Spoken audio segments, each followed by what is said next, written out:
Hey everyone, it's my first YouTube video. Probably take 3,000 that I've tried because I just keep trying to make this perfect YouTube video. So fuck it, we're just gonna do it. Yeah, it's first one. Name's Luke. Purple Dog Investor is the name of my company, and I've been investing in real estate for about a decade. Happened to do really well with it and kind of turn myself into a bit of a millionaire these days, which is handy. And you can see I'm at work right now, but this is going to be the end of that. The exit plan is here for me. But this video isn't for me, this video is for you. And if you are just getting started out, this is the first video of many. I might be able to help you. I know there's lots of real estate guys out there, but you know, you kind of connect with who you connect with. So I'm just gonna make all kinds of educational videos to try to teach people stuff. So this first video, I'm gonna take it from the top because where I started is probably where a lot of people started. You should be, if you're anything like me, getting into house hacking. It's probably the best way into the market right now, especially in Canada, the way the market is, everything's tight. It's hard to get cash flow if you can at all. Trying to find discount deals in Canada is dismal compared to the US, which we'll be talking about a lot in the future. But for now, this video is just about the mindset for you to get in. So way back, this isn't even about real estate. I wasn't doing very good financially or in life at all, you could say. And a friend of mine who was probably doing worse than me, I wouldn't have lent this guy $5, and he showed up outside with a brand new truck.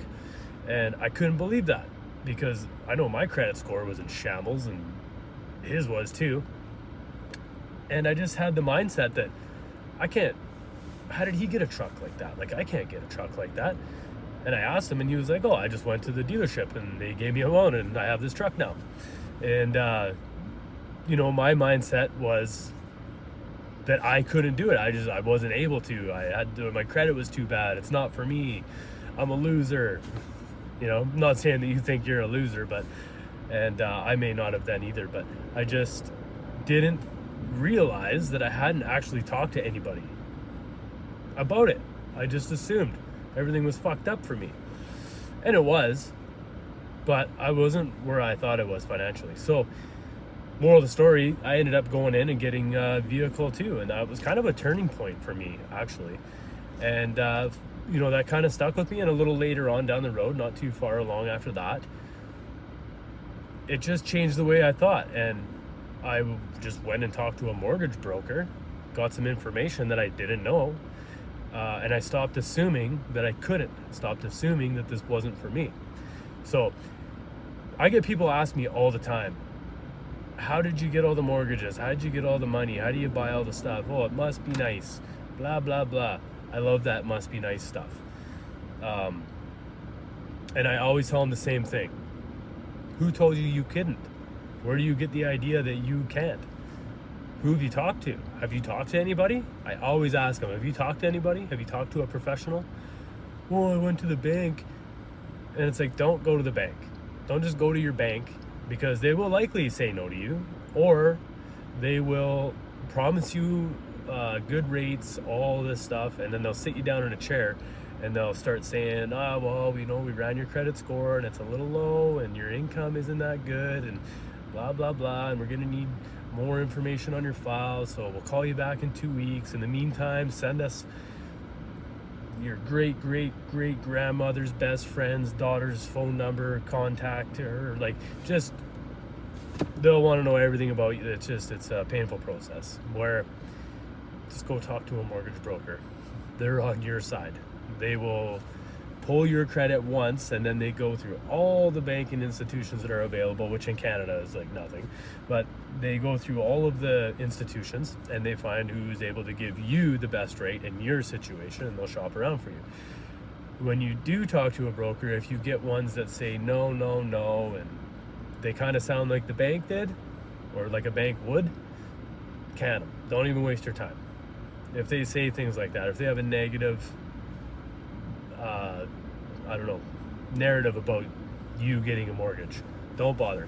there's so many brokers out there that are just can do, we'll do it, we'll get you a mortgage, and they might tell you, hey, your credit's shit and you suck, but we will get you a mortgage. That's what they told me.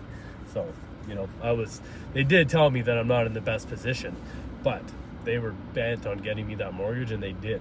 And that place now is called Max Mortgage Solutions. A little plug for them. They're on the West Coast in Canada and in BC.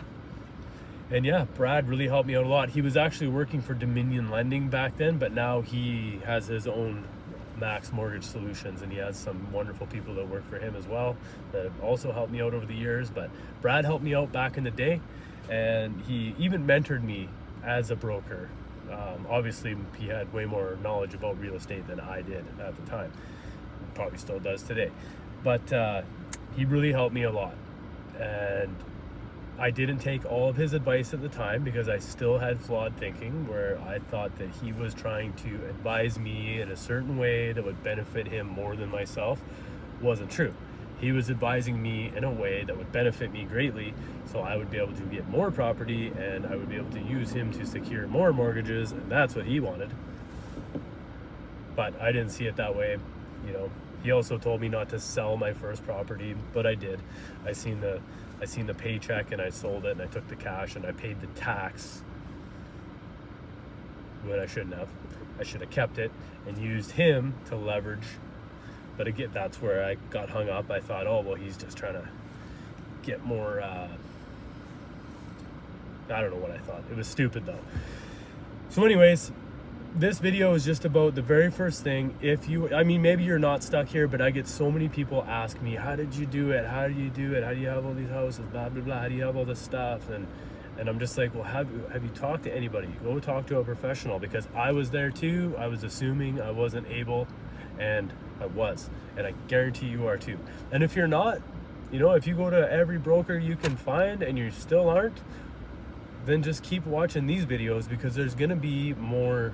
There's more ways. There's more ways that you can do it. You could invest with another investor.